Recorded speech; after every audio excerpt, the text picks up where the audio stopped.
हम अपने दुखों से कैसे मुक्ति पा सकते हैं। दुखों से मुक्ति पाने की यह कहानी है। कहानी को अंत तक सुने, बीच में से छोड़कर ना जाएं। हमारे चैनल सत्य और धार्मिक पर नए हैं तो सब्सक्राइब कर लें, लाइक करें, कमेंट में बताएं यह कहानी आपको कैसी लगी। आओ जानते हैं इस कहानी को।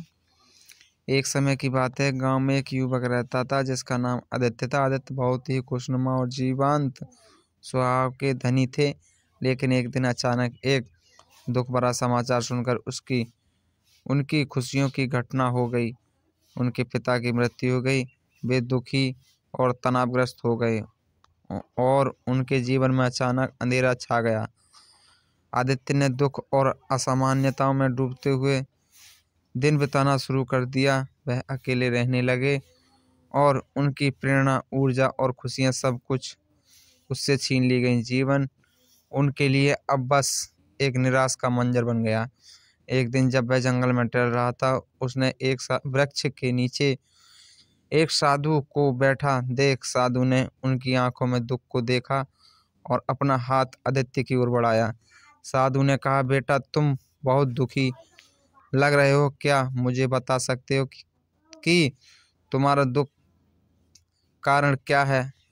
आदित्य ने साधु की ओर देखते हुए अपनी दुख भरी कहानी समझा कि उन्होंने कहा, महात्मा जी, मेरे पिताजी की मृत्यु हो गई और इससे मेरे जीवन में अचानक अंधेरा छा गया।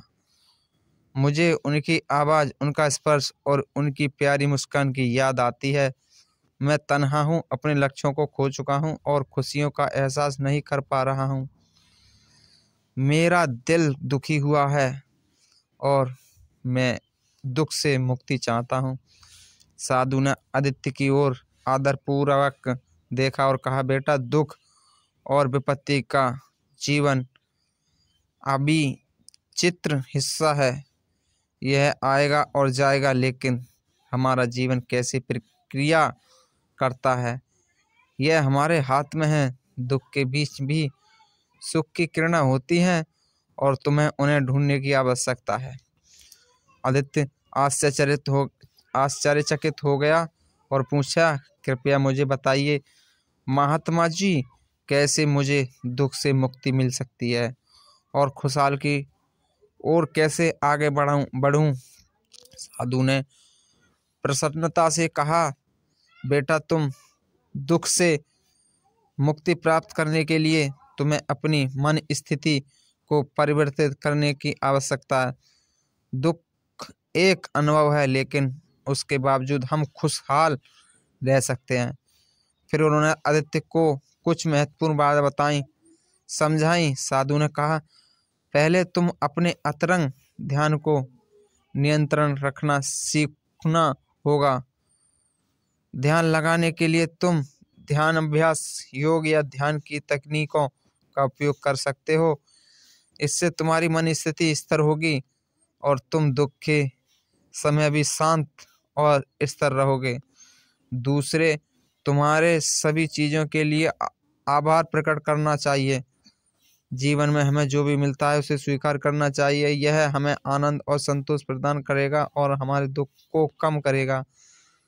तीसरे, तुम्हें अपनी सेवा में लगना चाहिए। दूसरों की मदद करने और सेवा करने के से हमारे आत्म को संतुष्टि मिलती है और हमारे दुख कम हो जाते हैं। साधु ने कहा, तथा आदित्य, तुम्हें अपने दुख को साझा करने का व्यवस्थित तरीके से करना चाहिए। दोस्तों, परिवार के सदस्यों या अन्य किसी को अपनी मन की बातें सुनाने का प्रयास करो। यह तुम्हारे आराम और सहयोग प्रदान करेगा और तुम्हारे दुख को हल्का करेगा।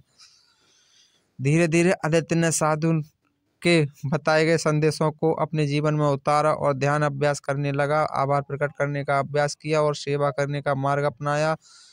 वह अपने दोस्त और परिवार के साथ अपनी अनुभवों को साझा करने लगा। समय बिताते हुए आदित्य ने धीरे धीरे अपने दुख से मुक्ति प्राप्त की। वह दुखी स्थिति से वह बाहर निकला, पुनः खुशहाली से रास्ते पर चल दिया।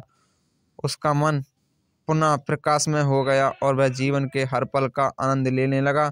इस कहानी से हमें यह सीख मिलती है कि दुख और विपत्ति को जीवन से जुड़े हिस्से में के रूप में स्वीकार करना हमारी सामर्थ्य और सहनशीलता को बढ़ाता है। हमें इससे नहीं डरना चाहिए, बल्कि हमें इससे निपटने का तरीका सीखना चाहिए। हमें यह भी समझना चाहिए कि हम अकेले नहीं हैं। जब हम दुखी होते हैं तो अपने दोस्तों और परिवार के सदस्यों या सामाजिक संगठनों के सहायता मांगने का हक होता है। इसके अलावा हमें ध्यान देने की आवश्यकता होती है कि जीवन के उतार चढ़ाव हमेशा होते रहते हैं और हमें इसका सामना करना होता है। लेकिन हमें यह भी याद रखना चाहिए कि दुख एक अनुभव है जो हमें सीखने और बढ़ने का मौका देता है। अंत में जब हम अपने दुख से मुक्ति प्राप्त करते हैं तो हमें यह भी समझना चाहिए कि हमें अपने आप से प्यार करना चाहिए और अपने जीवन के हर पल का आनंद लेना चाहिए। हमें स्वस्थ, संतुलित और खुशहाल रहने के लिए अपने शरीर, मन और आत्मा का संतुलन बनाए रखना चाहिए। दोस्तों, आशा है करते हैं आपने यह कहानी को अंत तक सुना और आपको यह कहानी पसंद आई। हमारे चैनल सत्य और धार्मिक पर नए हैं तो सब्सक्राइब कर लें, बेल आइकन दबा लें, लाइक करें और ज़्यादा से ज़्यादा कमेंट करें। यह कहानी आपको